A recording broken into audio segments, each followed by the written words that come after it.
Hello, my name is John Nagoski, and I'm a native speaker of English from Wisconsin in the USA.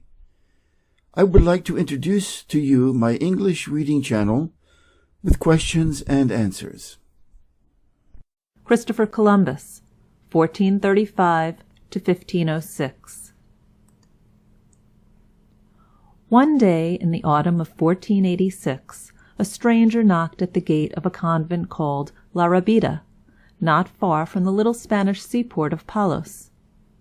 He held by the hand a little boy, and when the monk who opened the door asked what was wanted, he answered, "My child and I are tired and hungry. Will you give us a morsel of bread and let us have rest here a while?" They were invited to enter, and food was set before them. During the meal the stranger began to talk about the Western Ocean and what must be on the other side of it. "Most men," he said, "think that beyond the Azores there is nothing but a sea of darkness. But I believe that beyond those islands there is another and larger land." The prior of the convent and the physician of Palos, who happened to be present, were greatly interested in what their visitor had to say, and asked him to tell them his name and something of his history. "I am called Christopher Columbus," he said. "I was born in Genoa, and there my boyhood was spent. I loved, when a child, to watch the sailors haul up the anchor and let loose the sails when a ship began her voyage. My play was to learn the names of the ropes and find out what each was for. My father sent me to the University of Pavia, and there I learned about the stars that guide the seaman on his way. I also learned to draw maps and charts. While drawing those maps, I used to wonder whether there was not some land beyond the Canaries and the Azores.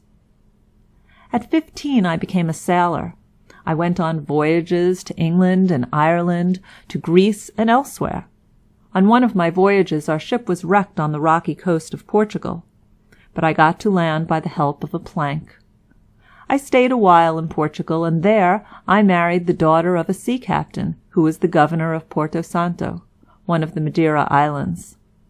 I afterwards visited Porto Santo, and there I met many men whose lives were spent in sailing the sea.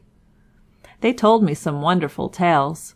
One said that a Portuguese pilot named Martin Vincente had picked up at sea 1,200 miles west of Portugal a piece of strange wood that had been carved by the hand of man.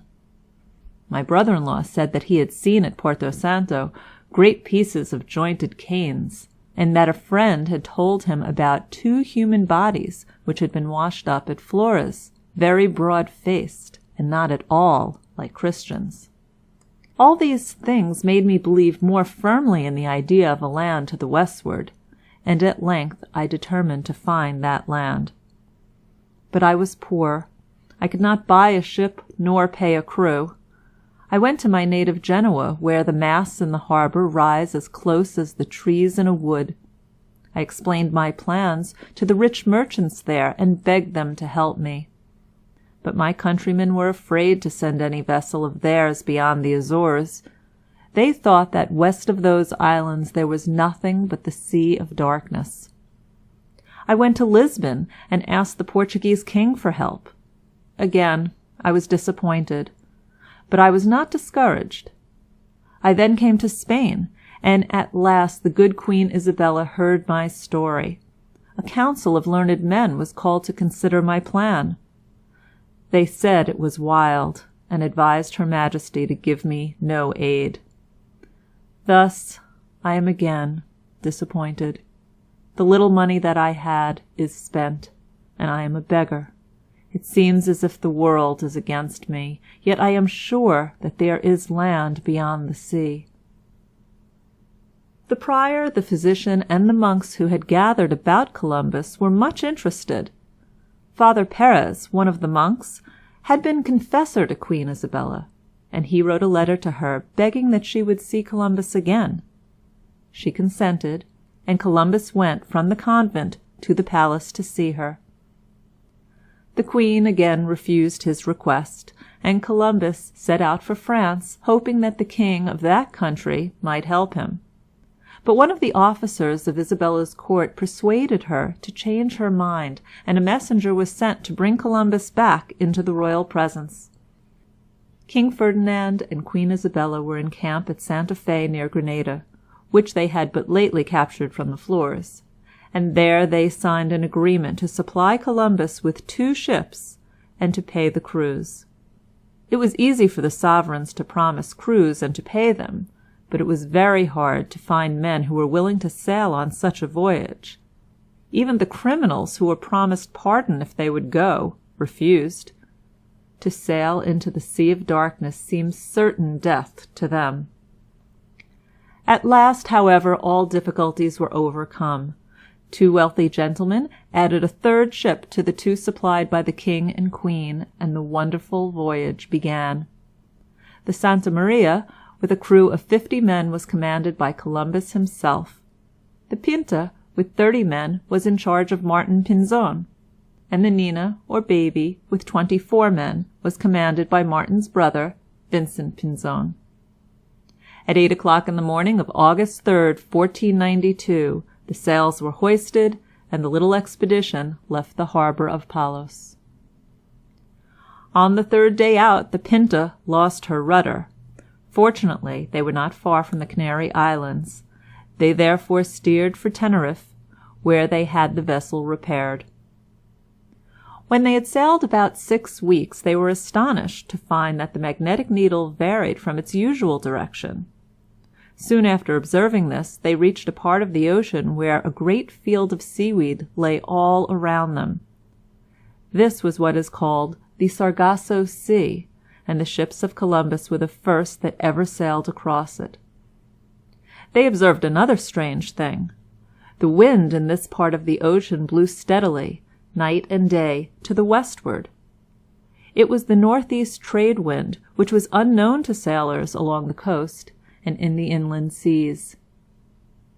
They had excellent weather, but the men began to be fearful lest they could never beat back against the trade wind, and it was hard to keep them in good spirits. Happily, soon afterward, they saw some birds, and that made them sure that land was not far off. Then the Pinta fished up a fragment of sugar-cane and a log of wood, and the Nina sighted a green branch covered with dog-rose flowers. At 10 o'clock one night, Columbus saw a light ahead, and the next morning they landed on one of the Bahama Islands. Which island this was we are not quite sure, but it was probably the one which the natives called Guanahani. Columbus named it San Salvador. When Columbus stepped from his boat, he carried with him the royal banner of Spain. Kneeling upon the shore with his companions, he kissed the ground, gave thanks to God, and took possession of the land in the name of Ferdinand and Isabella. The expedition afterwards discovered the islands of Cuba, Haiti, and the others of the West India group. On the shore of Haiti, the Santa Maria went aground and became a wreck. With the 2 remaining vessels, Columbus soon afterwards set sail for Spain, and on the 15th of March, 1493, he dropped anchor in the port of Palos.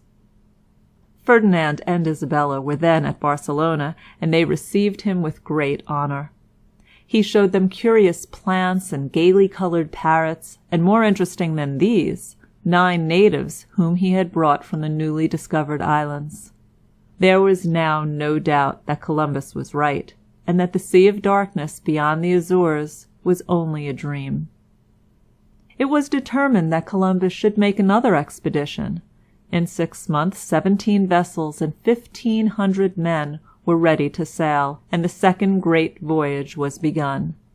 It was on this voyage that Jamaica, Puerto Rico, and several smaller islands were discovered.